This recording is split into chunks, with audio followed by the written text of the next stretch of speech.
Bonjour à toutes et à tous et bienvenue dans la suite de notre lecture du livre de Ichiro Kishimi et Fumitake Koka, Avoir le courage d'être heureux. C'est la cinquième et dernière partie et cette partie s'intitule tout simplement Choisissez une vie que vous aimez. La dernière partie, elle traitait de l'amour apporté à son prochain, à donner plutôt que d'attendre de recevoir, et on va voir ce que dit le philosophe sur cette dernière et ultime partie. J'ai hâte de voir tous ses enseignements. Mais avant ça, comme d'habitude, on commence avec la petite intro du jeune homme, ses pensées, avant de rentrer dans le dialogue entre les deux protagonistes. N'hésitez pas à mettre un petit pouce bleu pour cette dernière partie, s'il vous plaît, à m'encourager, ça fait plaisir, ça fait chaud au cœur. C'est parti, sans plus tarder, la petite réflexion du jeune homme. Le jeune homme dut admettre que c'était vrai. Au tout début de la discussion de cette journée, le philosophe lui avait dit « Tous les problèmes que tu rencontres actuellement peuvent être résumés dans la discussion sur l'amour. » Ils avaient passé de nombreuses heures à discuter et finalement ils étaient parvenus à la question de l'amour. Mais qu'y a-t-il à discuter avec cet homme au sujet de l'amour? Et d'ailleurs, que sais-je moi-même à propos de l'amour? Baissant les yeux, il trouva son carnet entre-temps rempli de ce qu'il semblait être des notes, un gribouillis, qu'il parvenait à peine à déchiffrer lui-même. Peu sûr de lui et trouvant ce silence insupportable, le jeune homme éclata de rire. L'amour n'est pas une espèce de chaudron dans lequel on tombe. Le jeune homme, pourtant c'est assez drôle. Le philosophe, qu'est-ce qui est drôle? Vous savez, je ne peux pas m'empêcher de rire. Deux gars débraillés qui se réunissent dans cette petite étude pour se creuser la tête et essayer de parler d'amour, et ce, au beau milieu de la nuit.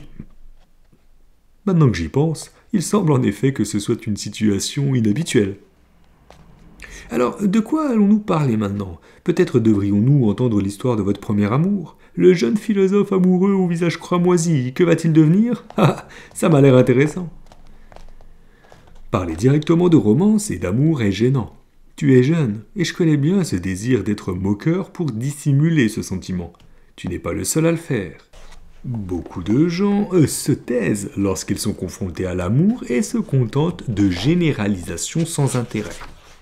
En conséquence, quand on parle d'amour, on ne saisit quasiment jamais vraiment sa véritable nature. C'est facile pour vous, hein? Alors dites-moi, quelle est cette généralisation sans intérêt sur l'amour? Par exemple, l'amour sublime qui ne pardonne pas les souillures et qui défie l'autre personne. Ou à l'inverse, l'amour animal qui succombe aux pulsions sexuelles, ou encore l'amour biologique dont l'intention est de transmettre ses gènes à une nouvelle génération. La plupart des représentations de l'amour dans le monde tournent autour de l'une de ces catégories. Bien sûr, nous pouvons faire preuve d'une certaine compréhension envers tous ces types d'amour. Nous pouvons accepter que de tels aspects existent. En même temps, nous devons cependant être conscients du fait que quelque chose manque, parce que tout ce dont nous entendons parler est d'amour divin conceptuel et d'amour animal instinctif, tandis que personne ne tente de parler de l'amour humain. Un amour humain qui n'est ni divin ni animal? Mais pourquoi est-ce que personne ne tente de se pencher sur l'amour humain? Pourquoi les gens n'essaient-ils pas de discuter du véritable amour? Qu'en penses-tu? Eh bien, je suppose que vous avez raison de vous sentir gêné quand il s'agit de parler d'amour, parce que c'est un sujet privé que l'on veut par-dessus tout garder pour soi. Lorsqu'il s'agit du genre d'amour pour l'humanité qui est véhiculé par la religion, les gens ne sont que trop heureux d'en parler.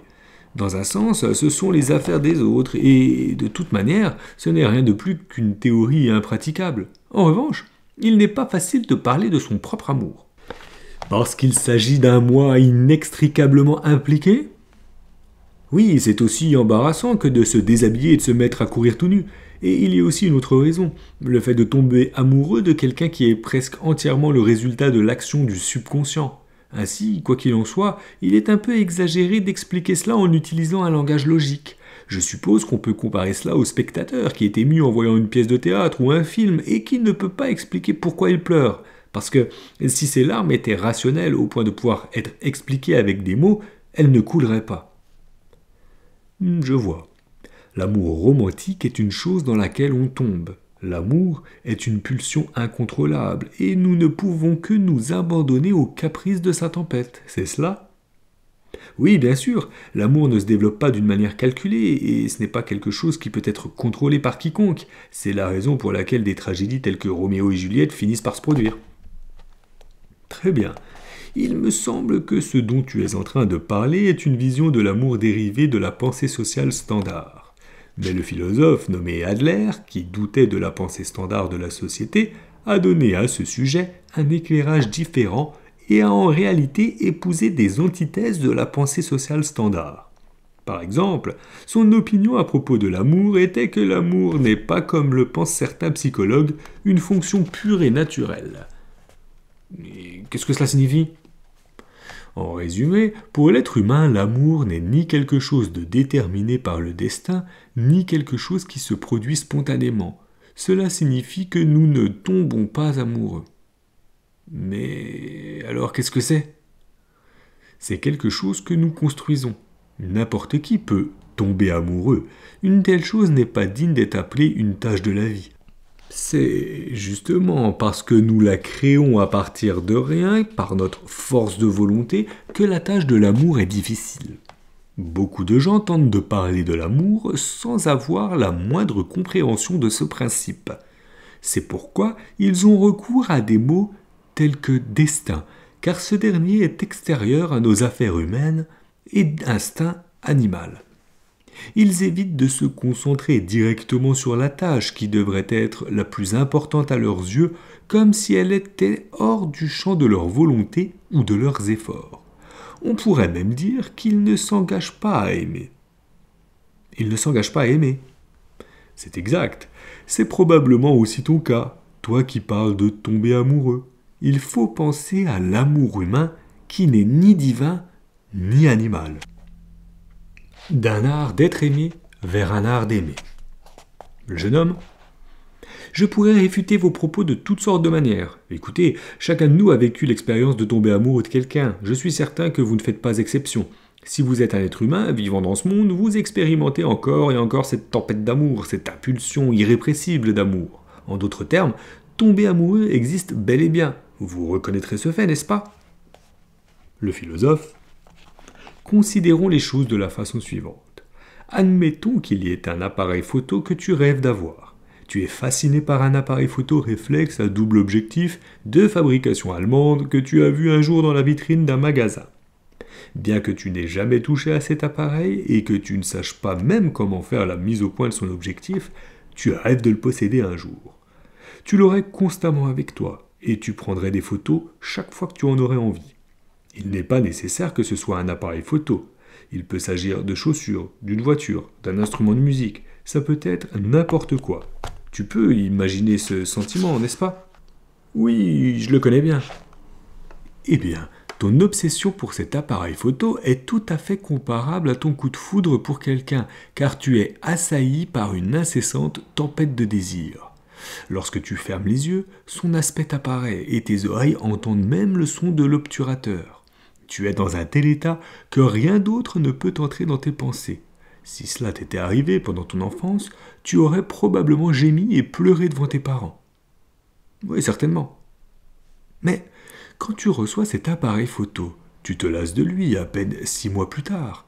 Pourquoi t'en lasses-tu si peu de temps après l'avoir finalement obtenu ? Ce n'est pas que tu voulais photographier avec un appareil photo allemand.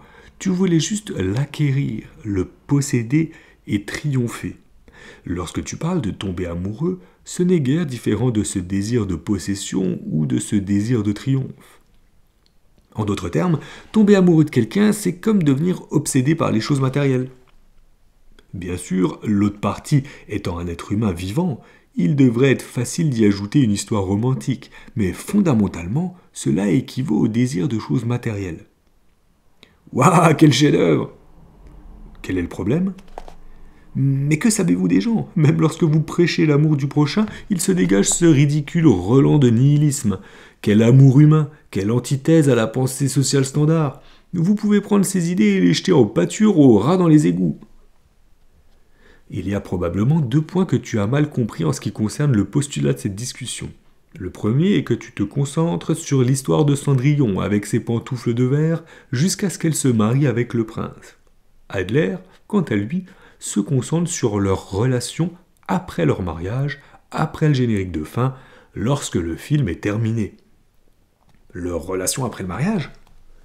Oui, par exemple, même si leur amour passionné mène au mariage, ce n'est pas cela le but de l'amour. Le mariage est en réalité le point de départ de leur amour, parce que la vraie vie continuera, jour après jour, à partir de là. Mais alors, l'amour dont parle Adler, c'est la vie en couple. Ensuite, il y a l'autre point. Adler a consacré une grande partie de son énergie à donner des conférences, et apparemment, la majorité des questions qui lui ont été posées par son public étaient liées à l'amour. Il y a dans le monde de nombreux psychologues qui prônent l'art d'être aimé par une autre personne, qui parlent de la manière d'être aimé par la personne que l'on désire. Et c'était peut-être le genre de conseil que les gens attendaient aussi d'Adler. Mais l'amour dont il parlait était quelque chose de totalement différent. Il a toujours préconisé un art actif d'aimer, c'est-à-dire l'art d'aimer l'autre. Un art d'aimer ? Oui, pour comprendre cette manière de penser, on peut se tourner non seulement vers Adler, mais aussi vers les paroles d'Erich Fromm. Il a même publié un livre éponyme, L'art d'aimer, qui a été un best-seller mondial. Certes, il est difficile d'être aimé par une autre personne, mais aimer une autre personne est une tâche encore beaucoup plus difficile. Qui va croire une telle plaisanterie ? Aimer est quelque chose dont n'importe quel misérable est capable. Ce qui est difficile, c'est d'être aimé. Il n'est pas exagéré de dire que l'angoisse de l'amour se voit résumée dans cette phrase. J'ai aussi pensé cela jadis. Mais maintenant que je connais Adler, que j'ai mis ses idées en pratique dans l'éducation des enfants et que j'ai appris l'existence d'un grand amour, j'ai un point de vue totalement opposé. C'est un domaine qui touche au cœur d'Adler. Quand tu connaîtras la difficulté d'aimer, tu comprendras tout à propos d'Adler. L'amour est une tâche à accomplir par deux personnes. Le jeune homme ? Non, je ne vais pas admettre cela. Si aimer était la seule chose à faire, n'importe qui le pourrait. Peu importe à quel point le caractère d'une personne est déformé, peu importe à quel point elle est une ratée, cette personne a quelqu'un qu'elle désire. En d'autres termes, on peut aimer une autre personne, mais être aimé par une autre personne est extrêmement difficile. J'en suis un bel exemple. Là, vous me voyez dans mon état normal, mais chaque fois que je me retrouve face à une femme, je rougis, ma voix devient stridente et ma vision se trouble. Je n'ai pas une position enviable dans la société et pas grand-chose en termes de finances non plus. Et pour aggraver les choses, j'ai cette personnalité cynique. Ah, qui pourrait bien aimer quelqu'un comme moi ? Le philosophe. As-tu déjà aimé quelqu'un dans ta vie ? Bien sûr que oui. As-tu trouvé qu'il était facile d'aimer cette personne ? Ce n'est pas une question de difficile ou de facile. Avant de comprendre ce qui vous arrive, vous tombez amoureux de quelqu'un et puis vous êtes amoureux de cette personne et vous n'arrivez plus à la sortir de votre tête. C'est tout simplement cette émotion qu'on appelle l'amour. Aimes-tu quelqu'un en ce moment ?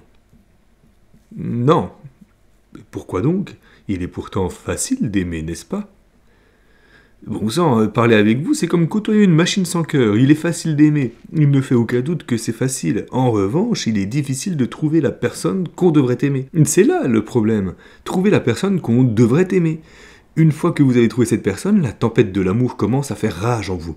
C'est une tempête violente qu'il n'y a aucun moyen d'arrêter. Je vois. L'amour n'est pas une question d'art, mais de cible. L'important dans l'amour n'est pas comment aimer, mais qui aimer, c'est bien cela ? Bien sûr. Maintenant, comment Adler définit-il les relations amoureuses ? Voyons cela. Je suis persuadé que ce sera encore une autre de ces théories idéalistes et lassantes. D'abord, Adler dit ceci. Nous recevons une éducation sur les tâches que nous accomplissons nous-mêmes et sur le travail qui est accompli par 20 personnes. Mais nous ne recevons pas l'éducation sur la tâche qui est accomplie par 2 personnes. La tâche à accomplir par 2 personnes ? Par exemple, le bébé qui pourrait à peine se retourner dans son lit parvient à se tenir debout sur ses 2 pieds et à marcher. C'est une tâche à accomplir par lui-même qu'il ne peut demander à personne d'effectuer à sa place. Se lever, marcher, apprendre des mots et communiquer. De plus, la philosophie, les mathématiques, la physique et tout autre domaine d'études peuvent être considérés comme une tâche à accomplir par soi-même. Je suppose que oui. En revanche, le travail est une tâche à accomplir avec d'autres. Même lorsqu'il s'agit d'un travail qui semblerait être effectué par soi-même, par exemple celui d'un peintre, il y a toujours des personnes qui collaborent. Celles qui fabriquent les peintures et les pinceaux, celles qui fabriquent les toiles et les chevalets, puis les acheteurs chez le marchand d'art. Il n'existe pas de travail qui puisse être effectué sans aucun lien avec d'autres personnes et sans coopération. En effet, oui, c'est vrai. Et nous recevons une éducation suffisante dans nos foyers et dans nos écoles pour les tâches que l'on accomplit soi-même et les tâches que l'on accomplit avec d'autres. C'est ainsi que cela fonctionne, n'est-ce pas ? Eh bien oui, nous enseignons aussi cela de manière adéquate dans notre école. Le fait est que nous ne recevons aucune éducation sur la tâche à accomplir par deux personnes. Et cette tâche à accomplir par deux personnes est l'amour dont parle Adler. Ainsi, l'amour est une tâche à accomplir par deux personnes, mais nous n'apprenons pas l'art avec lequel accomplir cela. Est-ce bien ainsi qu'il faut le comprendre ? Oui. Vous vous rendez compte que je ne suis convaincu par rien de tout cela, n'est-ce pas ? Oui. Ce n'est rien de plus que le point d'entrée. Qu'est-ce que l'amour pour l'être humain ? Quels aspects le différencient de ses relations de travail et de ses relations amicales ? Et puis, pourquoi a-t-on besoin d'aimer les autres ? L'aube approche à grands pas. Nous n'avons plus beaucoup de temps. Réfléchissons ensemble et faisons en sorte que chaque minute compte. Changer le sujet de la vie. Le jeune homme ? Alors, je vais vous poser une question à brûle-pourpoint. L'amour est une tâche à accomplir par deux personnes. C'est un exemple dans lequel on fait semblant d'affirmer quelque chose, mais en réalité, on n'affirme rien du tout. Car qu'est-ce donc que ces deux personnes accomplissent ? Le philosophe ? Le bonheur. Ils accomplissent une vie heureuse. Waouh, vous avez répondu du tac au tac. Nous souhaitons tous être heureux. Nous vivons à la recherche d'une vie plus heureuse. Tu es d'accord avec cela, n'est-ce pas ? Bien sûr. Et pour être heureux, nous devons prendre des mesures dans nos relations interpersonnelles. Tous les problèmes humains sont des problèmes qui proviennent des relations interpersonnelles. Et tout bonheur humain est un bonheur qui provient des relations interpersonnelles. J'en ai déjà parlé à diverses reprises. Oui, c'est précisément la raison pour laquelle nous devons nous lancer dans les tâches de la vie. Et maintenant, concrètement, qu'est-ce que le bonheur pour un être humain ? Il y a 3 ans, j'ai mentionné la conclusion d'Adler concernant le bonheur. Elle peut se résumer ainsi. Le bonheur est le sentiment de contribution. Exact, c'est une conclusion assez audacieuse. Comme le dit Adler, pour nous tous, ce n'est que lorsque nous éprouvons le sentiment « je suis utile à quelqu'un » que nous pouvons avoir une véritable conscience de notre valeur. Nous pouvons avoir une véritable conscience de notre valeur et acquérir le sentiment d'appartenance selon lequel c'est bien d'être ici. Mais d'un autre côté, nous n'avons aucun moyen de savoir si ce que nous faisons est réellement utile. Parce que même si il y a une personne juste devant nous qui nous semble apprécier ces choses, en principe, il n'y a aucun moyen de savoir si elle apprécie réellement ces choses. Cela nous amène au concept de sentiment de contribution. Tout ce dont nous avons besoin est le sentiment subjectif que je suis utile à quelqu'un, ou en d'autres termes un sentiment de contribution. Il n'est pas nécessaire de chercher une quelconque autre base. Essaie de trouver le bonheur sans le sentiment de contribution. Essaie de trouver de la joie dans le sentiment de contribution. Nous acquérons une véritable conscience d'être utile à quelqu'un à travers nos relations de travail. Nous acquérons une véritable conscience d'être utile à quelqu'un à travers nos relations amicales. Et si nous faisons cela, le bonheur est à portée de main.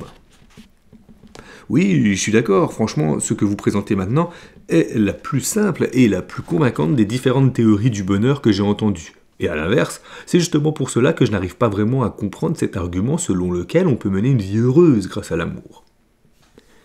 Cela pourrait être la raison. Alors, arrêtons-nous un instant et rappelons-nous notre discussion concernant la division du travail. Mon bonheur, c'est-à-dire l'intérêt personnel, se trouve à la racine même de la division du travail. En fin de compte, mon bonheur est en réalité lié au bonheur de quelqu'un d'autre. Une division des relations de travail est établie. En un mot, un échange sain a lieu. C'est de cela que nous parlions. Oui, c'est une discussion très intéressante. En revanche, ce qui fonde une relation amicale, c'est ton bonheur. On a une confiance inconditionnelle en l'autre sans chercher de garantie, ni quoi que ce soit en retour. Il n'y a aucune notion de réciprocité dans ce cas. C'est par une attitude d'intérêt porté à l'autre, de foi et de don sans réserve que se construisent les relations d'amitié. Donnez et il vous sera donné, n'est-ce pas ? Oui, en d'autres termes, c'est en poursuivant notre bonheur que nous construisons la division des relations de travail et en poursuivant votre bonheur que nous construisons des relations amicales. Alors, que poursuivons-nous qui permet aux relations amoureuses de voir le jour ? Je suppose que ce serait le bonheur de la personne qu'on aime, un noble ton bonheur. Non, pas du tout. Ah, donc vous dites qu'en réalité, l'amour est de l'égoïsme, c'est-à-dire mon bonheur. Non plus. Mais alors qu'est-ce que c'est ? Plutôt que la recherche intéressée de mon bonheur ou le souhait désintéressé de ton bonheur, c'est la construction du bonheur d'un nous inséparable. C'est cela, l'amour. Un nous inséparable ? C'est exact. On considère le nous comme supérieur au moi ou au toi. On maintient cette hiérarchie dans tous ses choix de vie. On ne privilégie pas le bonheur du moi et on ne se contente pas du seul bonheur du toi. Si le bonheur n'est pas de nous deux, il n'a pas de sens. Telle est la tâche à accomplir par deux personnes.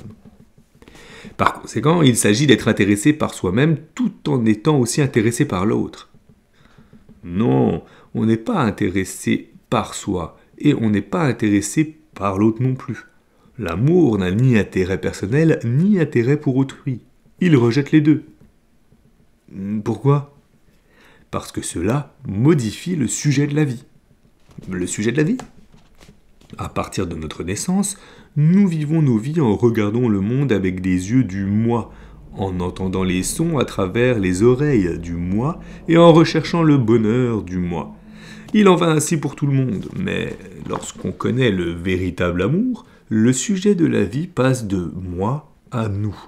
Il permet de vivre selon des orientations totalement nouvelles qui ne visent ni l'intérêt personnel, ni l'intérêt de l'autre. Mais cela ne signifierait-il pas que le moi s'évanouirait dans le néant ? En effet, le moi doit disparaître dans le néant si l'on veut mener une existence heureuse. Que venez-vous de dire ? L'autonomie, c'est se détacher du moi. Le philosophe, l'amour est une tâche à accomplir par deux personnes. Grâce à l'amour, deux personnes mènent une existence heureuse. Mais alors, pourquoi l'amour est-il lié au bonheur ? En un mot, c'est parce que l'amour est une libération du moi. Le jeune homme, une libération du moi. Oui, quand la vie nous est donnée dans ce monde, nous commençons par régner en maître au centre du monde. Tout le monde autour de nous s'inquiète pour moi, nous apaise jour et nuit, nous fournit de la nourriture et s'occupe même de nos excréments. Chaque fois que moi sourit, le monde sourit lui aussi. Et lorsque moi pleure, le monde se précipite à notre secours. Dans la plupart des cas, notre condition est semblable à celle d'un dictateur qui règne sur le domaine domestique. En tout cas, c'est comme ça de nos jours. Ce pouvoir écrasant, presque dictatorial, quelle est sa source ? Adler affirme que c'est de la faiblesse, que dans l'enfance, nous contrôlons les adultes à travers notre propre faiblesse. Étant donné que nous sommes des êtres faibles, les personnes de notre entourage doivent nous aider. C'est exact, la faiblesse devient une arme terriblement puissante dans une relation interpersonnelle.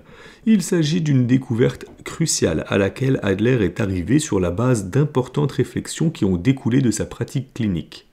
Prenons comme exemple l'histoire d'un certain petit garçon. Ce dernier avait peur du noir. La nuit, sa mère le mettait au lit, éteignait la lumière et quittait la pièce. Et à chaque fois, il se mettait à pleurer. Comme il n'arrêtait pas de pleurer, sa mère revenait et lui demandait « Pourquoi pleures-tu » Une fois apaisé, il répondait d'une voix frêle « Parce qu'il fait si noir ». Ayant compris l'objectif de son fils, sa mère lui demandait en soupirant « Alors, maintenant que je suis de retour, est-ce qu'il fait un peu plus clair ?» Je suis certain que oui. L'obscurité elle-même n'est pas le problème. Ce que le garçon craignait, et qu'il voulait surtout éviter, était d'être séparé de sa mère. Comme le dit Adler, en pleurant, en l'appelant, en ne pouvant pas dormir ou par tout autre moyen, il se transforme en fauteur de troubles et cherche à garder sa mère près de lui. Il contrôle sa mère en se concentrant tout particulièrement sur sa faiblesse. C'est exact. Pour paraphraser de nouveau Adler, autrefois, ils vivaient dans un âge d'or où ils obtenaient tout ce qu'ils voulaient. Et parmi eux, certains ont encore le sentiment que s'ils pleurent suffisamment, s'ils protestent suffisamment et s'ils refusent de coopérer, ils continueront à obtenir ce qu'ils veulent. Ils sont incapables de se concentrer sur quoi que ce soit en dehors de leur profit personnel, et ils ne sont pas capables de voir la vie et la société comme un tout. Un âge d'or, c'est certainement le cas, c'est assurément un âge d'or pour les enfants. Les enfants ne sont pas les seuls à choisir un tel style de vie. De nombreux adultes utilisent leurs propres faiblesses ou leurs malheurs, leurs blessures, leurs antécédents douloureux et leurs traumatismes comme une arme, recherchant la manière de contrôler les autres. Ils essaient de manipuler les autres en les faisant s'inquiéter et en restreignant leurs propres paroles et actions. Adler qualifiait ces adultes d'enfants gâtés, ou était très critique à l'égard de leur style de vie et de leur vision du monde. Ah, je ne les supporte pas non plus. Ils croient toujours qu'ils peuvent arranger les choses en pleurant, et que le fait d'étaler leurs blessures leur permet d'avoir gain de cause. De plus, ils considèrent les personnes fortes comme mauvaises et essaient de faire passer leur moi faible pour une bonne personne. Et, suivant leur logique, il n'est pas acceptable non plus que nous devenions forts. Parce que si quelqu'un devient plus fort, cela signifie qu'il a vendu son âme au diable et qu'il a sombré dans le mal. Il y a cependant une chose qu'il nous faut garder à l'esprit à cet égard, c'est l'infériorité physique de l'enfant, en particulier du nouveau-né. Du nouveau-né ? Les enfants sont incapables de subvenir à leurs besoins. Ils contrôlent les adultes qui les entourent en pleurant, c'est-à-dire en attirant l'attention sur leurs propres faiblesses, et s'ils ne parviennent pas à amener les adultes à faire ce qu'ils veulent, ils risquent de ne pas survivre un jour de plus. Ils ne pleurent pas parce qu'ils sont gâtés ou égoïstes. S'ils veulent vivre, ils n'ont pas d'autre choix que de régner en maître au centre du monde. Ouais, assurément. Tous les êtres humains commencent leur existence avec un comportement d'un égocentrisme quasiment excessif. Sans cela, ils ne survivraient pas. Cependant, on ne peut pas régner en maître au centre du monde pour toujours. Il faut faire la paix avec le monde et comprendre que l'on fait partie de lui. Si tu parviens à comprendre cela, alors la signification du terme « autonomie » dont nous avons discuté à maintes reprises aujourd'hui devrait également devenir claire. La signification du terme « autonomie » ? Tout à fait. Pourquoi l'objectif de l'éducation est-il l'autonomie ? Pourquoi la psychologie adlérienne considère-t-elle l'éducation comme l'un des sujets les plus importants ? Quelle est la signification portée par le terme « autonomie » ? S'il vous plaît, dites-le moi. L'autonomie signifie rompre avec l'égocentrisme. C'est la raison pour laquelle Adler a appelé le sentiment de communauté l'intérêt social, le qualifiant également de préoccupation pour la société et de préoccupation pour les autres. Il nous faut dépasser notre égocentrisme obstiné et cesser de vouloir être le centre du monde. Il nous faut rompre avec le moi. Il nous faut renoncer au style de vie choyé de notre enfance. Donc, si nous parvenons à rompre avec l'égocentrisme, nous pouvons enfin atteindre l'autonomie. C'est exact, les gens peuvent changer. Nous pouvons modifier ce style de vie, cette vision du monde ou cette vision de la vie, et l'amour peut faire passer le sujet de la vie de moi à nous. C'est par l'amour que nous sommes libérés du moi, que nous accédons à l'autonomie et que nous acceptons vraiment le monde. Accepter le monde ? Oui, découvrir l'amour et faire passer le sujet de la vie à nous, c'est un nouveau départ dans la vie. Le nous, qui a commencé par simplement 2 personnes, finira par s'élargir à l'ensemble de la communauté et à l'ensemble de l'espèce humaine. C'est le sentiment de communauté. L'amour, l'autonomie et le sentiment de communauté. Et voilà, toutes les idées d'Adler sont liées. C'est vrai, nous approchons maintenant d'une conclusion majeure. Pénétrons ensemble dans les profondeurs de ce sujet. L'amour dont le philosophe s'est mis à parler est quelque chose de totalement différent de ce à quoi le jeune homme s'attendait. L'amour est une tâche à accomplir par deux personnes, et ce à quoi nous devons aspirer n'est pas le bonheur du moi ou le bonheur du vous, mais le bonheur du nous. Ce n'est qu'alors que nous pourrons nous détacher du moi. Nous pouvons être libérés de l'égocentrisme et accéder à une véritable autonomie. Être autonome, c'est rompre avec le style de vie de son enfance et dépasser son égocentrisme. À ce moment précis, le jeune homme a eu l'intuition qu'il essayait d'ouvrir une grande porte. Qu'est-ce qu'il pouvait bien attendre de l'autre côté ? Une lumière radieuse ou des ténèbres aussi noires que l'encre ?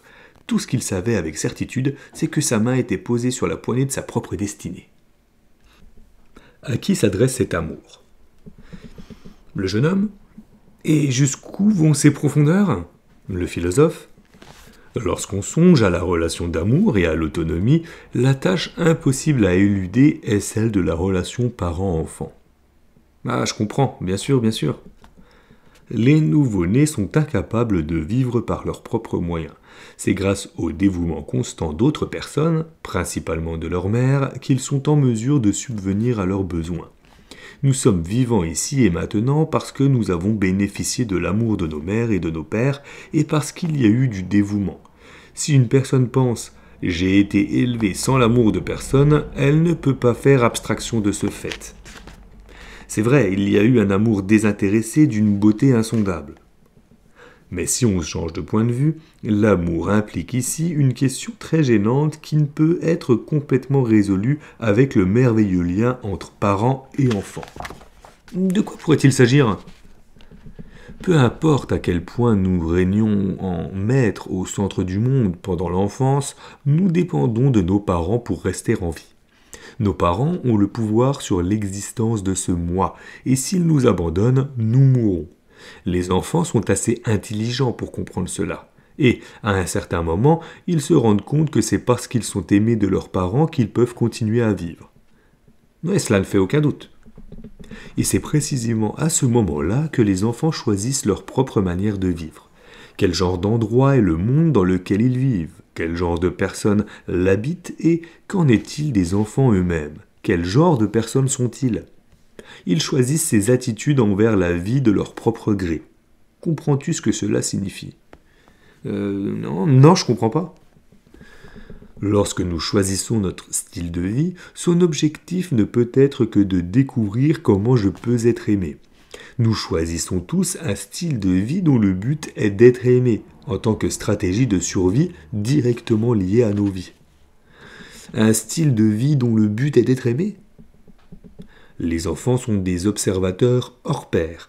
Ils réfléchissent à l'environnement dans lequel ils se trouvent, ils évaluent la personnalité et les dispositions de leurs parents. S'ils ont des frères et sœurs, ils pressentent les relations hiérarchiques entre eux. Ils font le point sur leur personnalité et se demandent quel moi sera aimé. Et c'est en fonction de tous ces aspects qu'ils choisissent leur style de vie. Par exemple, à ce stade, il y a des enfants qui choisissent le style de vie de l'enfant sage, qui obéit à ses parents. Et à l'inverse, il y a aussi ceux qui choisissent le style de vie du mauvais enfant, qui s'oppose, rejette et se rebelle contre presque tout. Mais pourquoi ? S'il devient le mauvais enfant, il n'aura aucune chance d'être aimé, n'est-ce pas ? C'est un point souvent mal compris. Les enfants qui pleurent, qui se mettent en colère et qui hurlent en se rebellant ne sont pas incapables de contrôler leurs émotions. En réalité, ils les contrôlent plutôt trop bien et les transforment en action. Parce qu'ils ont le sentiment que s'ils ne vont pas aussi loin, ils n'obtiendront jamais l'amour et l'attention de leurs parents, de sorte que leur vie elle-même sera en danger. Mais alors, c'est aussi une stratégie de survie. C'est exact, un style de vie dont le but est d'être aimé est, à tout égard, un style de vie égocentrique, consistant à attirer l'attention des autres par tous les moyens, et à chercher comment se placer autant que possible au centre du monde. Tout prend sens enfin. En bref, les divers comportements problématiques auxquels mes élèves se livrent sont basés sur cet égocentrisme. Donc, ce que vous dites, c'est que leur comportement problématique vient du fait qu'ils ont un style de vie dont le but est d'être aimé. Mais ce n'est pas tout. Ce « comment puis-je être aimé » ancré dans les stratégies de survie de ton enfance est probablement devenu un critère du style de vie que tu adoptes en ce moment. Qu'avez-vous dit ? Tu n'as toujours pas atteint l'autonomie, dans le véritable sens du terme. Tu es encore et toujours bloqué dans un style de vie où tu es l'enfant de quelqu'un.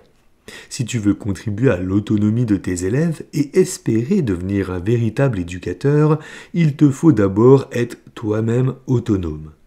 Comment pouvez-vous faire de telles suppositions et pour quelles raisons? Je suis entré dans la profession d'enseignant de cette manière et je vis dans ce cercle social. J'ai choisi ma profession de mon plein gré. Je suis bien à mes besoins et je n'ai jamais demandé d'argent à mes parents, ni quoi que ce soit de ce genre. Je suis déjà autonome. Mais tu n'aimes encore personne. L'autonomie n'est pas une question économique ou professionnelle, c'est une attitude envers la vie, une question de manière de vivre. Le moment viendra où tu te décideras à aimer quelqu'un. Ce sera le moment où tu réussiras à te séparer de ta manière de vivre, qui date de ton enfance, et à acquérir une véritable autonomie. Car c'est en aimant les autres qu'on devient enfin adulte. On devient adulte en aimant? Oui, l'amour, c'est l'autonomie. C'est devenir adulte. C'est pourquoi l'amour est difficile. Comment obtenir l'amour de ses parents? Le jeune homme: mais je suis autonome, je ne dépends plus de mes parents. Le souhait d'être aimé par eux ne me traverse jamais l'esprit. Au lieu d'embrasser la carrière que mes parents avaient espérée, j'ai travaillé pour un bas salaire à la bibliothèque universitaire. Et désormais, j'avance sur la voie de l'éducation. Je me suis dit que même si cela crée des dissensions dans notre relation parent-enfant, je m'en fiche et je suis prêt à ne pas être aimé. Pour moi, le choix de ma profession était déjà une manière de rompre avec ma manière de vivre d'enfant. Le philosophe: tu as une sœur ou un frère aîné, n'est-ce pas? Oui, mon frère reprend l'imprimerie que dirige notre père. Il semble que suivre le même chemin que ta famille ne te convenait pas. L'important pour toi était de faire quelque chose de différent de tout le monde. Si tu avais choisi le même métier que ton père et ton frère, tu ne serais pas en mesure d'attirer l'attention, ni de prendre conscience de ta propre valeur. Mais quoi, que dites-vous? Cela va au-delà de ta profession. Dès la petite enfance, comme ton frère était plus âgé que toi, il avait plus de pouvoir et plus d'expérience que toi, de sorte que, quoi que tu fasses, tu n'as jamais eu la moindre chance de gagner. D'ailleurs, que pouvais-tu y faire? Selon Adler, en général, le plus jeune enfant choisit un chemin qui diffère totalement de celui des autres membres de sa famille. Autrement dit, s'il s'agit d'une famille de scientifiques, il deviendra musicien ou marchand. S'il s'agit d'une famille de marchands, il pourrait devenir poète. Il doit toujours être différent des autres. Ce n'est qu'une hypothèse. C'est une hypothèse qui se moque du libre arbitre d'une personne. Oui, Adler lui-même n'a parlé que de tendance en ce qui concerne l'ordre de naissance des frères et sœurs. Cependant, il est utile de savoir quelles sortes de tendances sont provoquées par l'environnement dans lequel on est plongé. Alors, et mon frère, quelle sorte de tendance a-t-il ? Pour le premier-né, tout comme pour l'enfant unique, le plus grand privilège est peut-être d'avoir eu une période où il monopolisait l'amour de ses parents. Les enfants nés plus tard n'ont pas l'expérience de monopoliser leurs parents. Ils ont toujours un rival qui les devance et dans de nombreux cas, ils sont placés dans des rapports de concurrence. Or, le premier-né, qui a monopolisé l'amour de ses parents, sera contraint de renoncer à cette position à la naissance d'un frère ou d'une sœur. Le premier-né, qui ne surmonte pas ce revers de manière satisfaisante, espère un jour regagner ce siège du pouvoir. Adler en parle comme d'un adorateur du passé qui crée un style de vie conservateur et pessimiste quant à l'avenir. Mon frère a certainement de telles tendances. C'est un style de vie dans lequel on perçoit l'importance de la force et de l'autorité. On aime exercer son pouvoir et on accorde une valeur excessive à l'état de droit. C'est un style de vie réellement conservateur. Toutefois, à la naissance d'un frère ou d'une sœur, l'aîné, qui a toujours reçu une éducation en matière de coopération et d'assistance, est capable de devenir un excellent leader. En reproduisant l'éducation qu'il a reçue de ses parents, un tel premier-né trouve de la joie à s'occuper de ses frères et sœurs et apprend le sens de la contribution. Ensuite, qu'en est-il du deuxième enfant ? Dans mon cas, je suis le deuxième, mais aussi le dernier né. Quelles sont les tendances du deuxième enfant ? Adler dit qu'un deuxième enfant typique est instantanément reconnaissable. Le cadet a toujours un meneur qui le précède. Et dans le cœur du deuxième enfant, il y a le sentiment « je veux rattraper mon retard ». Il veut rattraper sa sœur ou son frère aîné. Pour rattraper ce retard, il lui faut se dépêcher. Il est constamment dans le dépassement de soi et la planification de la manière de rattraper, de dépasser et même de triompher de sa sœur ou de son frère aîné. Contrairement au premier-né, conservateur, qui tient l'état de droit en haute estime, le deuxième enfant souhaite renverser jusqu'à la loi naturelle de l'ordre des naissances. Ainsi, les cadets visent la révolution, plutôt que d'essayer d'être en paix avec le pouvoir en place, comme le font les aînés. Ils cherchent à le renverser. Êtes-vous en train de dire que j'aurais des penchants impétueux ou d'un révolutionnaire ? En vérité, je n'en sais rien, parce que cette classification est simplement une aide à la compréhension humaine. En réalité, elle ne détermine rien. Et finalement, qu'en est-il de l'enfant unique ? Puisqu'il n'a pas de rivaux en dessus ou au-dessous de lui, l'enfant unique peut-il toujours rester au pouvoir ? Il est vrai que l'enfant unique n'a pas de frères et sœurs qui pourraient devenir des rivaux. Mais dans cette situation, ce sont ses parents qui deviennent ses rivaux. L'enfant veut tellement avoir l'amour de sa mère, pour lui tout seul, qu'il finit par considérer son père comme un rival. Il se trouve dans un environnement propice au développement du dénommé complexe de la mère. Ah, c'est une idée plutôt freudienne, n'est-ce pas ? Mais la question qu'Adler considérerait comme plus problématique ici est la situation d'anxiété psychologique dans laquelle est placé l'enfant isolé. Une situation d'anxiété psychologique. Tout d'abord, l'enfant est exposé à l'anxiété de devoir toujours regarder autour de lui, dans l'inquiétude que puisse naître une sœur ou un frère cadet, et que sa position s'en voit ainsi menacée. Plus que tout, il vit dans la crainte de la naissance d'une nouvelle princesse ou d'un nouveau prince, et, au-delà de cela, il doit être attentif à la lâcheté de ses parents. La lâcheté de ses parents ? C'est exact, il y a des couples qui, après la naissance de leur premier enfant, se disent, d'un point de vue économique et au regard de la quantité de travail que cela nécessiterait, nous n'avons pas les moyens d'élever d'autres enfants, de sorte qu'ils s'abstiennent d'en avoir d'autres. Et ce, quelle que soit leur situation économique réelle. Selon Adler, beaucoup de ces couples sont lâches dans leur vie et pessimistes. De plus, l'anxiété règne dans leur foyer et ils exercent une pression excessive sur leurs enfants uniques et les font souffrir. Mais, comme avoir plus d'un enfant était la norme à l'époque, il a davantage mis l'accent sur ce point.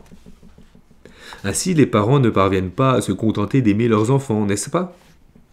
Oui, l'amour sans limite se transforme si souvent en un outil pour contrôler l'enfant. Tous les parents doivent maintenir l'objectif clair de l'autonomie et s'efforcer d'établir des relations équilibrées avec leurs enfants. Et ainsi, quel que soit le genre de personnes que sont les parents, les enfants ne peuvent s'empêcher de choisir un style de vie dont le but est d'être aimé. C'est exact. Le fait que malgré l'opposition de tes parents, tu aies tout d'abord choisi de travailler comme bibliothécaire, puis la voie de l'éducation, ne suffit pas à dire que tu es devenu autonome. Peut-être qu'en choisissant une voie différente, tu essaies en réalité de gagner la rivalité fraternelle et de retenir l'attention de tes parents. Et peut-être qu'en réussissant sur ce chemin différent, tu espères être reconnu pour ta valeur en tant qu'être humain. Peut-être essaies-tu de renverser les pouvoirs en place et d'accéder au trône. Et si c'était vrai, alors quoi ? Vous êtes tous prisonniers du besoin d'approbation. Vous vivez en pensant à la manière dont vous pouvez être aimé par les autres, à la manière dont vous pouvez être reconnu par les autres. Même la voie de l'éducation que tu sembles avoir choisie toi-même peut être une vie du moi que les autres souhaitent. Une vie qui a pour objectif d'être reconnue par les autres. Ce chemin, cette vie que j'ai choisie en tant qu'enseignant. Tant que tu t'accrocheras à un style de vie d'enfant, tu ne pourras pas éliminer cette possibilité. Et qu'est-ce que vous en savez ? Tandis que je suis simplement assis ici, venu vous écouter tranquillement, vous allez de l'avant, vous inventez des trucs sur les relations familiales des gens et vous essayez même de me dénigrer en tant qu'enseignant. Il est certain qu'on ne peut pas devenir autonome en obtenant un emploi. D'une manière générale, nous vivons contrôlés par l'amour de nos parents. Nous choisissons notre style de vie à un moment où nous ne pouvons qu'aspirer à être aimés par eux. En outre, nous grandissons et devenons adultes tout en renforçant ce style de vie dont le but est d'être aimé. Pour sortir du contrôle de l'amour que nous recevons, la seule chose que nous puissions faire est d'avoir notre propre amour, d'aimer, de ne pas attendre d'être aimé, ni d'attendre que le destin nous apporte cela, mais d'aimer quelqu'un de notre plein gré. C'est le seul moyen. Les gens ont peur d'aimer. Le jeune homme ? Donc même si vous ramenez généralement tout au courage, vous essayez cette fois de tout régler en déclarant qu'il s'agit de l'amour. Le philosophe. L'amour et le courage sont étroitement liés. Tu ne connais pas encore l'amour. Tu as peur de l'amour et tu hésites face à l'amour. Par conséquent, tu es bloqué dans ton style de vie d'enfant. Tu n'as pas assez de courage pour plonger dans l'amour. J'ai peur de l'amour ? Comme le dit Fromm, tandis que l'on a consciemment peur de ne pas être aimé, la véritable peur, bien que généralement inconsciente, est celle d'aimer. Il poursuit en déclarant « Aimer, c'est s'engager sans garantie, se donner totalement. L'amour est un acte de foi et quiconque a peu de foi a aussi peu d'amour. » Par exemple, dès qu'on a la moindre impression que l'autre fait preuve de bienveillance à notre égard, on s'intéresse à lui, puis on commence à l'aimer. Ce genre de choses arrive souvent, n'est-ce pas ? Oui, il ne serait pas exagéré de dire que la plupart des histoires d'amour se déroulent de cette manière. Il s'agit d'un état dans lequel on s'est assuré une certaine garantie d'être aimé, même s'il s'agit de notre propre malentendu. On y discerne une sorte de garantie. Cette personne m'aime probablement, ou elle ne rejettera probablement pas ma bonne volonté. Et c'est sur la base de cette garantie que nous pouvons commencer à aimer plus profondément. D'un autre côté, l'amour dont parle Fromm ne fournit aucune garantie de ce genre. On aime sans se soucier de ce que l'autre personne pense de nous. On se jette dans l'amour. Il ne faut pas chercher de garantie dans l'amour. C'est exact. Pourquoi les gens cherchent-ils des garanties dans l'amour ? Le sais-tu ? Ils ne veulent pas être blessés ou malheureux, je suppose que c'est la raison. Non, c'est plutôt qu'ils pensent « je vais certainement être blessé » ou ils se persuadent à moitié « je vais certainement être malheureux ». Quoi ? Tu ne t'aimes pas encore, tu n'es pas capable de te respecter ou d'avoir confiance en toi. C'est pourquoi tu finis par supposer que dans une relation amoureuse, tu seras forcément blessé ou certainement malheureux, parce que tu penses qu'il ne peut y avoir personne qui soit capable d'aimer quelqu'un comme toi. Mais c'est juste la vérité, n'est-ce pas ? Je suis une personne qui ne possède aucun trait de caractère exceptionnel. C'est pourquoi je ne peux pas construire une relation amoureuse avec qui que ce soit. Je ne peux pas me lancer dans l'amour sans garantie. C'est une manière de penser typique du complexe d'infériorité, parce qu'on utilise son sentiment d'infériorité comme excuse pour ne pas résoudre ses tâches. Mais, on sépare les tâches. Aimer est la tâche qui te revient, mais comment l'autre personne répondra-t-elle à ton amour ? C'est la tâche de l'autre personne et ce n'est pas quelque chose que tu peux contrôler. Ce que tu peux faire, c'est séparer les tâches et tout simplement aimer en premier, en partant de toi-même. C'est tout. Faisons une petite pause et mettons les choses au clair. Il est vrai que je n'ai pas été capable de m'aimer. J'ai un profond sentiment d'infériorité qui s'est transformé en un complexe d'infériorité. Je n'ai pas été en mesure de séparer les tâches qui doivent être séparées. Si j'évalue objectivement notre discussion actuelle, c'est à peu près la somme de tout cela. Alors, que puis-je faire pour dissiper mes sentiments d'infériorité ? Il n'y a qu'une conclusion, c'est rencontrer une personne qui acceptera et aimera ce moi. Sinon, il n'y a aucun moyen que je puisse m'aimer moi-même ou quelque chose de ce genre. En d'autres termes, ta position pourrait donc se résumer ainsi. Si tu m'aimes, je t'aimerai. Eh bien, je suppose que oui, si on formule cela brièvement. Donc finalement, tout ce que tu vois est « est-ce que cette personne m'aimera ?» Tu sembles regarder l'autre personne, mais tu ne vois que toi-même. Si tu attends avec une telle attitude, qui va t'aimer ?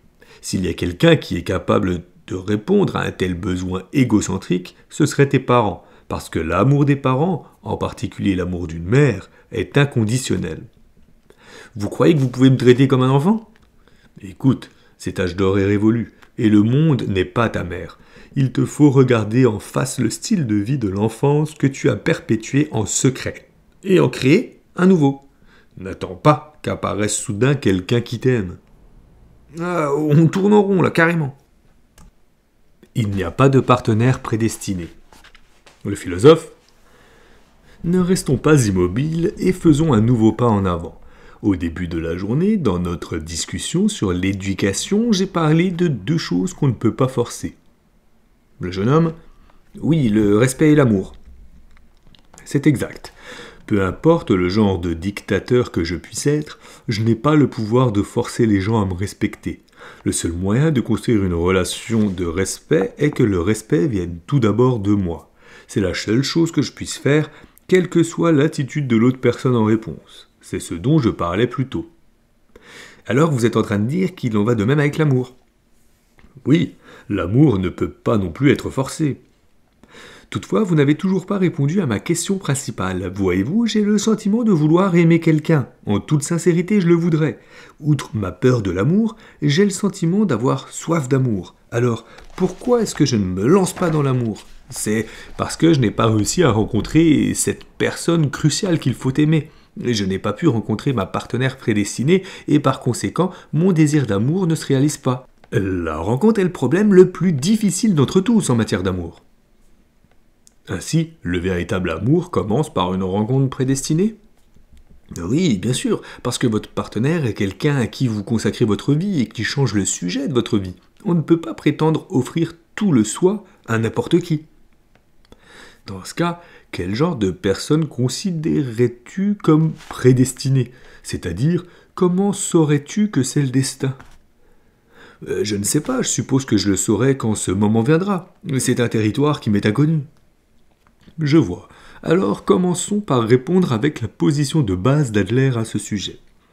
Que ce soit en amour ou dans la vie en général, Adler n'accepte pas l'existence de quoi que ce soit ou de qui que ce soit de prédestiné. Il n'y a pas de personne qui nous soit prédestinée. Il n'y en a pas. Attendez, ce n'est pas une déclaration que je peux laisser passer. Pourquoi beaucoup de personnes recherchent-elles un amour prédestiné ? Pourquoi entretenons-nous des illusions romantiques au sujet des partenaires que nous épousons ? Adler en conclut que la raison est d'éliminer tous les candidats. Éliminer tous les candidats. Les gens qui, comme toi, se plaignent de ne pouvoir rencontrer personne, rencontrent en réalité quelqu'un ou quelqu'une tous les jours. Sauf circonstances très inhabituelles, il n'y a personne qui n'ait pas rencontré quelqu'un au cours de l'année écoulée. Tu as toi-même rencontré beaucoup de gens, n'est-ce pas ? Eh bien oui, si vous incluez le simple fait de se trouver au même endroit qu'eux. Cependant, transformer cette modeste rencontre en une sorte de relation demande un certain courage.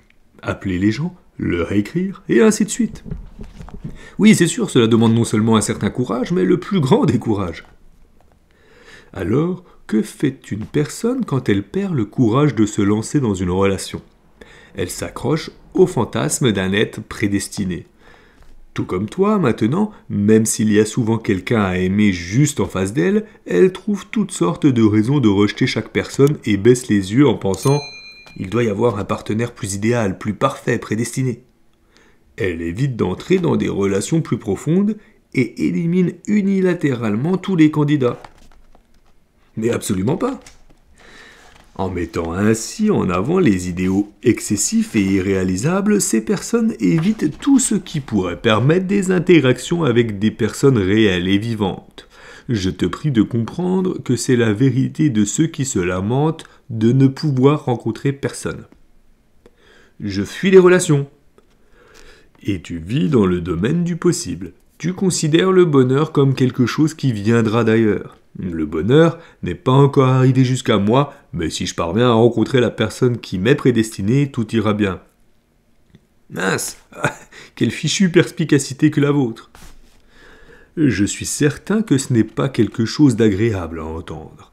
Mais si tu considères l'objectif de rechercher une personne prédestinée, la discussion en viendra toujours tout naturellement à ce point.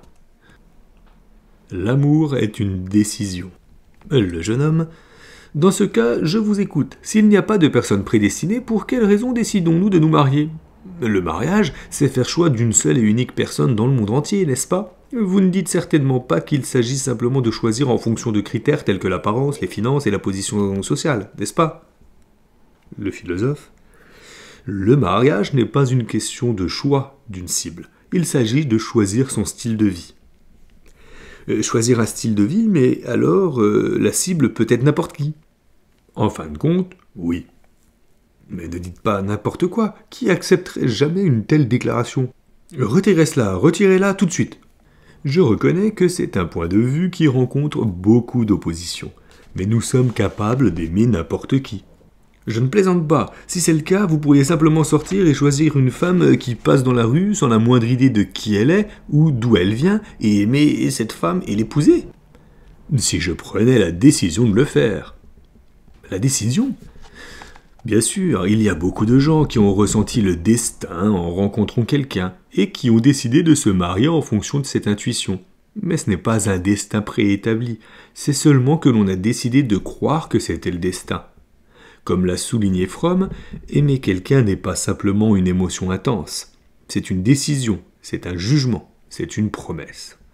Peu importe comment la rencontre se produit, et si l'on prend la ferme décision de construire un véritable amour à partir de là, et que l'on assume la tâche à accomplir par deux personnes, l'amour est possible avec n'importe quel partenaire.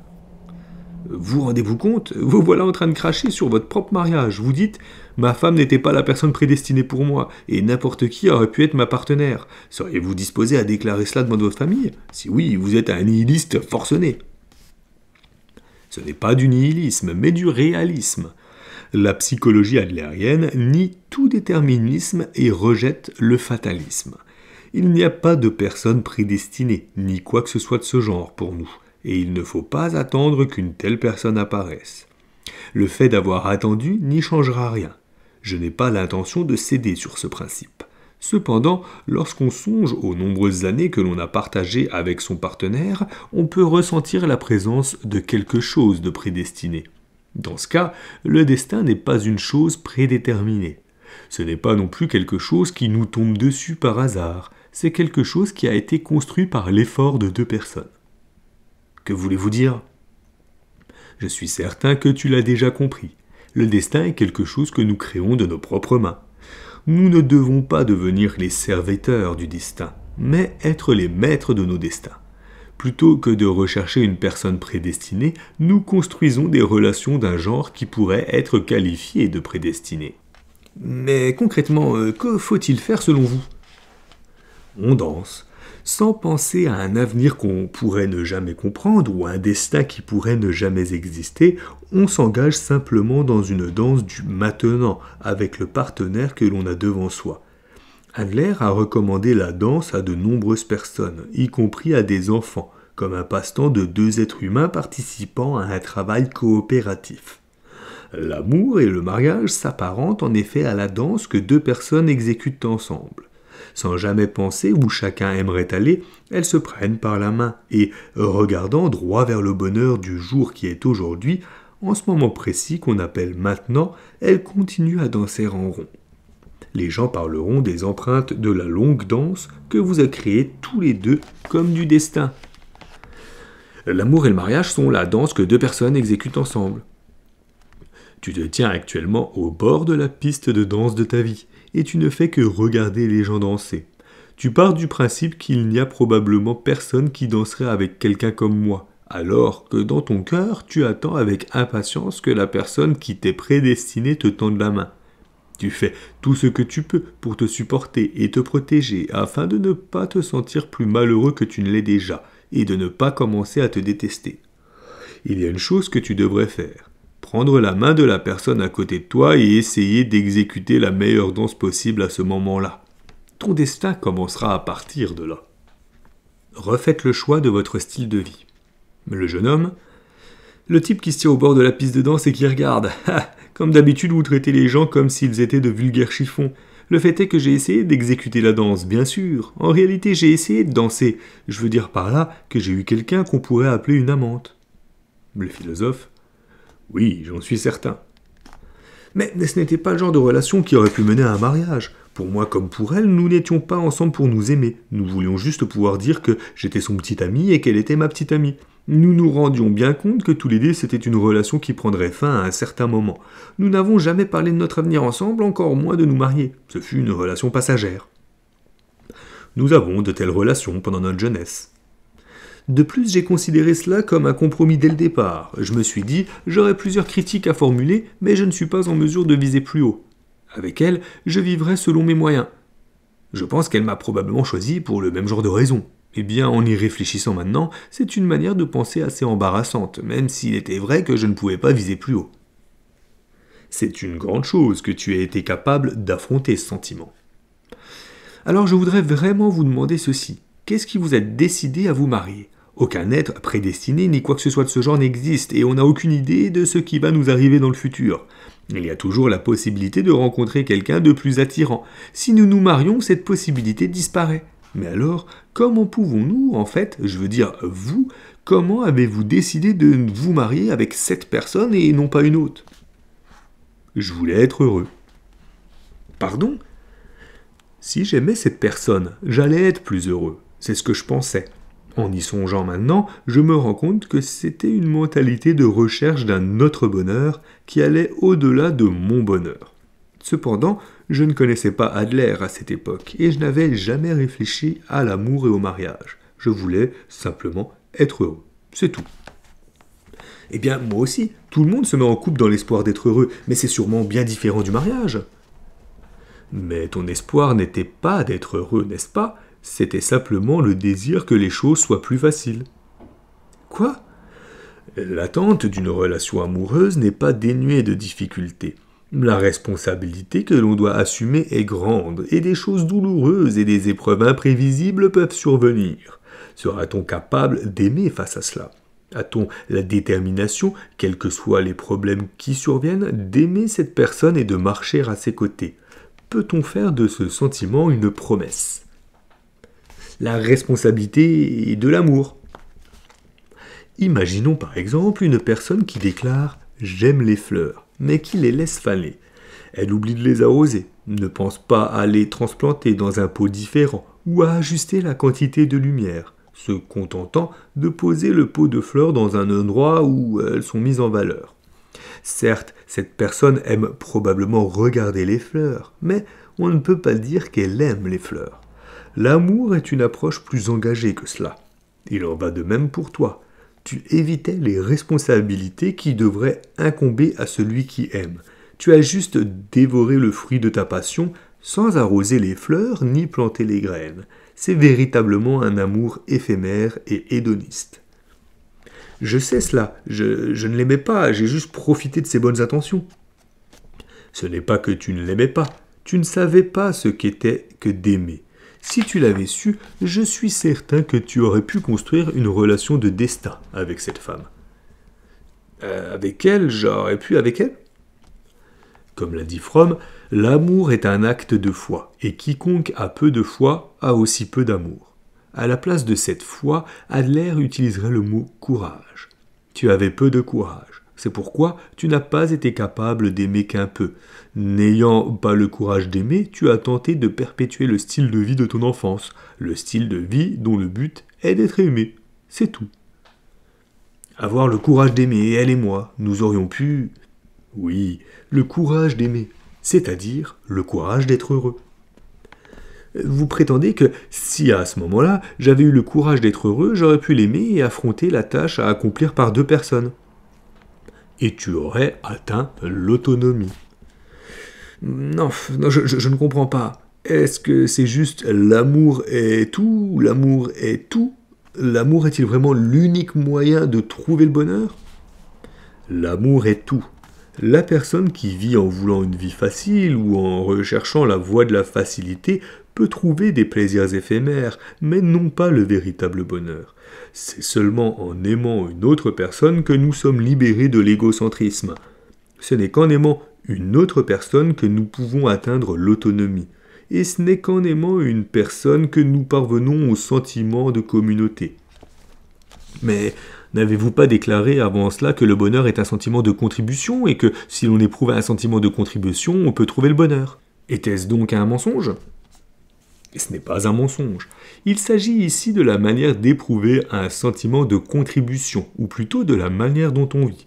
Par nature, une personne devrait pouvoir apporter sa contribution à quelqu'un, simplement en étant présente.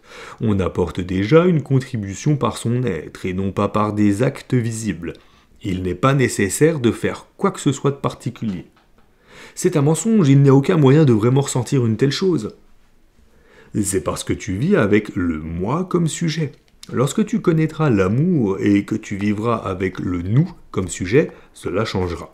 Tu éprouveras le véritable sentiment d'un nous qui inclut toute l'humanité et dans lequel les gens s'entraident tout simplement en vivant. J'éprouverai le véritable sentiment d'un nous qui englobera non seulement mon partenaire, mais toute l'humanité. En d'autres termes, tu éprouveras un sentiment de communauté. Eh bien, je ne peux pas entrer plus avant dans tes tâches. Mais si tu me demandais de te donner un conseil, je te dirais probablement quelque chose comme ceci. Aime, sois autonome et choisis la vie. Aime, sois autonome et choisis la vie. Regarde, le ciel a commencé à s'éclaircir à l'est. Le jeune homme comprenait maintenant de tout son être l'amour décrit par Adler. Si j'ai le courage d'être heureux, je serai capable d'aimer quelqu'un et je referai le choix de mon style de vie. J'atteindrai une véritable autonomie. L'épais brouillard qui obscurcissait sa vision se dissipait devant lui, mais le jeune homme ne savait pas encore que ce qu'il attendait au-delà du brouillard en train de se dissiper n'était pas une belle prairie semblable à l'Éden, qu'aimer, être autonome et choisir sa vie, ce serait un chemin difficile. Faire en sorte que tout reste simple.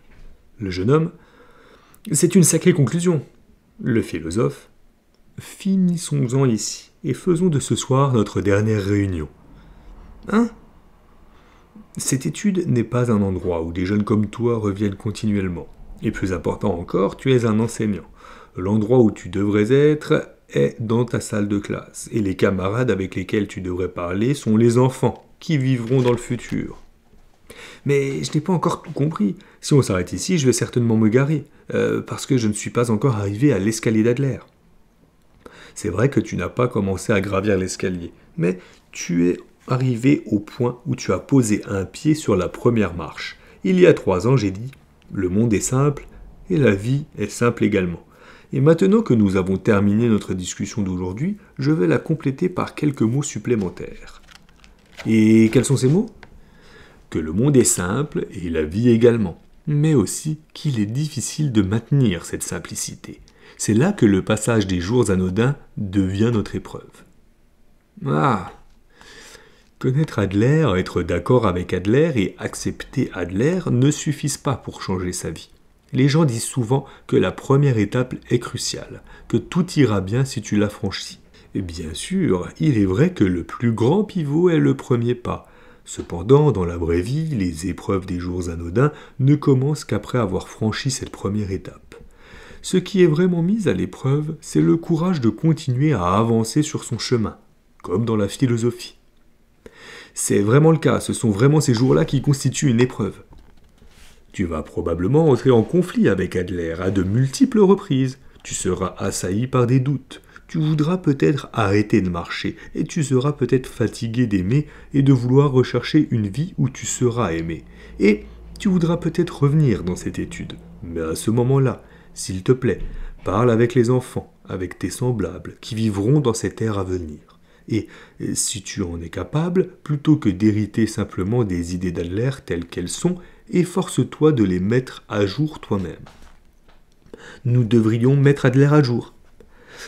Adler ne souhaitait pas que sa psychologie devienne quelque chose de figé sur le plan didactique et qu'elle soit uniquement transmise aux spécialistes. Son espoir était que sa psychologie se positionne comme une psychologie pour tous et qu'elle continue de prospérer loin du monde universitaire, comme un simple bon sens populaire.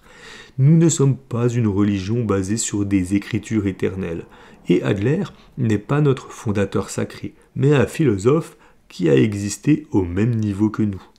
Les temps changent, de nouveaux arts voient le jour, de nouvelles relations et de nouvelles inquiétudes aussi. Le bon sens des gens subit une lente transformation en parallèle avec l'évolution des temps. C'est précisément parce que nous apprécions les idées d'Adler que nous devons continuer à les mettre à jour. Nous ne devons pas nous transformer en fondamentalisme. C'est la mission confiée aux êtres humains qui vivront dans l'ère nouvelle. Aux amis qui bâtiront une nouvelle ère. Le jeune homme: mais, et vous, qu'allez-vous faire à partir de maintenant? Le philosophe: je suppose que d'autres jeunes qui ont eu vent de moi viendront, parce que, peu importe à quel point les temps changent, les inquiétudes des humains restent les mêmes. S'il te plaît, n'oublie pas, le temps qui nous est imparti est limité, et comme notre temps est limité, toutes nos relations interpersonnelles naissent sur le postulat de notre séparation. Ce n'est pas un terme nihiliste, car la réalité est que nous nous rencontrons pour nous séparer. Oui, sans aucun doute. Par conséquent, il y a une chose que nous pouvons faire, c'est déployer des efforts incessants dans toutes nos rencontres et dans toutes nos relations interpersonnelles pour que la séparation soit la meilleure possible. C'est tout. Des efforts incessants pour que la séparation soit la meilleure possible. On déploie des efforts incessants pour que le jour de la séparation, on puisse se dire avec satisfaction que rencontrer cette personne et passer du temps avec elle n'a pas été une erreur, que ce soit dans la relation avec nos élèves, avec nos parents ou avec la personne qu'on aime. Si par exemple, ta relation avec tes parents prenait fin tout à coup, ou si ta relation avec un élève ou un ami prendrait fin, serais-tu capable de l'accepter comme la meilleure séparation possible ? Non, c'est tellement... Dans ce cas, tu n'as pas d'autre choix que de commencer tout de suite à construire le genre de relation qui te ferait ressentir cela. C'est ce que l'on entend par vivre sincèrement ici et maintenant. Est-ce qu'il n'est pas trop tard? Est-ce qu'il ne sera pas trop tard si je commence maintenant? Il n'est pas trop tard. Mais il faut du temps pour mettre les idées d'Adler en pratique. Vous me l'avez dit vous-même, il faut la moitié du nombre d'années qu'on a vécu. Oui, mais ça, c'est le point de vue d'un chercheur adlérien. Adler lui-même a dit quelque chose tout à fait différent à cet égard. Et qu'a-t-il dit? En réponse à la question « Y a-t-il une limite de temps pour qu'une personne change ?», Adler a répondu « Oui, il y a certainement une limite de temps. » Puis il a ajouté avec un sourire malicieux « jusqu'à la veille de sa rencontre avec son créateur. » Ah, quel humour! Lançons-nous dans l'amour. Consacrons nos efforts incessants à la meilleure séparation possible avec cette personne que nous avons aimée. Il est inutile de s'inquiéter des limites de temps ou de choses de ce genre. Pensez-vous que c'est quelque chose que je peux faire, y consacrer des efforts incessants? Bien sûr que oui. Depuis notre rencontre, il y a 3 ans, nous nous sommes consacrés à ces efforts. Et grâce à cela, nous nous approchons maintenant de notre meilleure séparation possible. Nous ne devrions avoir aucun regret pour le temps que nous avons passé ensemble. Non, pas le moins du monde.